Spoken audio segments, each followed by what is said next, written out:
Out on an island in the pristine waters of the Pacific Northwest sits a $30 million sea farm. Not just an ordinary sea farm challenging the environment, one that actually gives back. One of the things that's always been extremely important to my dad has been the environment. What's incredible about this process is that we bring in a very small amount of seawater into the facility to recreate the spring bloom on land. And in order to get the amount of microalgae that we're growing on land, we would have to bring in a massive amount and deplete the ocean of a very, very viable food source, whereas the water that's leaving our facility actually contains more phytoplankton that is going directly back out into the ocean than what was originally brought in. And he is providing even a larger source of that back to Mother Nature, and that's beautiful. In the age of World Wide Web, cloning, and moonwalkers, now we can naturally grow and harvest phytoplankton. I built on this site a large shellfish hatchery, one of the largest in the world. And in order to proceed with producing the amount of seed that we require, I got into the business of growing algae. I did come up with a method that I could grow any quantity, any amount at any time of these algae outdoors as well as indoors. His process that he's developed is unique. The big difficulty is how do you harvest something? These single-celled photosynthetic organisms are like tiny little one-celled plants floating around in the water. I mean, how do you get them out of the water and into your product? And he's developed a process where it's a very quick and easy way of extracting all the nutrients from these cells. Phyto, meaning light, plankton, meaning floating or suspended, is the base of life source as we know it. According to NASA, it is responsible for up to 90% of oxygen in our atmosphere. With thousands of single-cell microscopic plants in the ocean, it has eluded man until now. You know, I'm just grateful that I was chosen to find this product because it's been very elusive. It's eluded man until now, and here we have it, and I'm going to help as many people as we can, I hope. Throughout history, necessity continues to be the mother of all invention. He was creating the phytoplankton to feed his shellfish, and as the business grew, his health started to deteriorate, and I used to think that he was just maybe overworked or, tired, and he ended up getting diagnosed with some pretty serious illness about a year ago. They had diagnosed me with quite a serious cancer. In fact, a very serious cancer. It's called mesothelioma, and there's only about 2,000 cases a year in North America.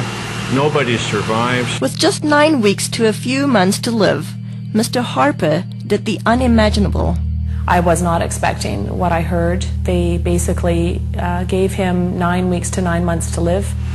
Well, it was a pretty big blow, so trying to get my affairs in order, which had to be done. We then, just basically settled down for me to start slowly, dying. I had to go down and pick out his grave plot, and that was a really, just a very horrible, raw, vulnerable time. While all this was happening, getting ready for his surgery, we'd all been giving him a bit of a hard time because he had been eating phytoplankton out of the tanks at work. And I was actually getting pretty upset with him about doing that because it's for whales, it's for oysters, it's for fish, it's for krill. So I said, are you crazy? He's literally sticking his finger in the tanks and eating this stuff raw. I started on a daily routine of just taking a bit of paste, putting it in my mouth, and wash it down with a drink of water and go about my daily business, what I could do. And within about 10 to 15 days, here I am, less pain in my back. I knew that something was going on, so I just kept eating half a teaspoon of this paste a day.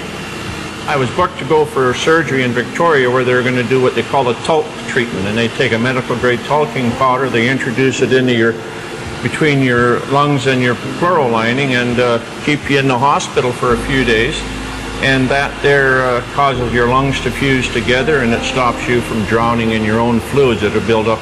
The head surgeon came out and had a very odd look on his face. I said to my mom, oh my God, something's happened. My dad's died, and I was just shaking and panicking, and the surgeon came up to me and he said, you know, I don't know what's going on here, but there's a strange foreign white substance covering your dad's tumors in his lungs, and we've never seen anything like it before. Well, lo and behold, they went in there to have a look, saw something they never seen before, took 11 sites, sent them away for biopsy, and I got the news back. There was everything was benign. They just did not know what to make of it. Everything was absolutely clean. Well, the surgeons are saying that they don't know what I had. They don't know if what I created and am taking had any effect on the cancer. All they can tell me is they've never seen what they saw inside of me, and I attribute this to my algae. I fully believe that with all my heart. I do moderate exercise every day. I watch what I eat. I lead a very normal life. And as a bonus, I've lost weight and I've tried dieting all my life because I'm a diabetic, or I was a diabetic. If it's a coincidence or not, I don't know. But anyway, my blood sugar started dropping. My weight started falling off, and I ended up probably within about a 6-month period, here I am no longer requiring insulin, and I was taking 88 units a day of insulin, and I now can eat just about what I want in moderation, and I have no elevated sugar levels, and I feel fabulous. The potential benefits far outweigh the painstaking process to create even a teaspoon of a concentrated finished product. Well, we can do in a neighborhood in the winter months about 25 ton of product, summer months up to 45 metric tons a day. And just as an example, these tanks you see beside me here, it would require 10 of these tanks of algae to give me one of these, which is an 8-ounce container. So if you look at that, think about the magnitude of growing equivalent to 45 metric tons a day. That's quite a remarkable feat, because there's billions upon billions just in these 3 tanks, and we can grow them in a 1 million liter tank. So, and that's what we get our 25 or 40 ton a day from. With 8 million liter tanks, using nature's elements, Mother Nature's kitchen has the capacity to nourish the world. It boasts a nutritional analysis second to none, including pigments, diatoms, and xanthophylls. You know, in spring in the northern hemisphere, when the light conditions are right and the nutrient conditions are right, there's a spring bloom, and you get